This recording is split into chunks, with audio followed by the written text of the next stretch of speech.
Action. কি ব্যাপার, বাড়িতে কেউ নেই? মানে না না, আমার না শ্বশুর না, আমার বাবা বাবা নেই। দেখছি না তো, কিন্তু পরিস্থিতি কিরকম হবে সেটাই তো বুঝতে পারছি না। আরে তুমি এত টেনশন করো না তো, আমি তো তোমার সঙ্গে আছি। দেখো কিছুদিন পরে সবকিছু ঠিক হয়ে যাবে। আহা, তুমি তো বলছো সব ঠিক হয়ে যাবে, কিন্তু আমি তো বুঝতে পারছি যে কি হবে।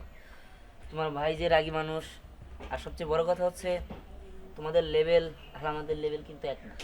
এটা তোমাকে মাথায় রাখতে হবে। তুমি যতই আমার পাশে থাকো না কেন, তারা কখনোই এটা মেনে নেবে না।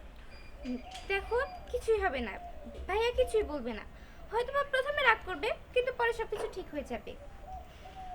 আচ্ছা ঠিক আছে, বুঝতে পেরেছি। তুমি ঘরে গিয়ে বসো, আমি দেখি বাবা কোথায় আছে। আচ্ছা ঠিক আছে, তাড়াতাড়ি এসো কিন্তু। ঠিক আছে। ঠিক আছে।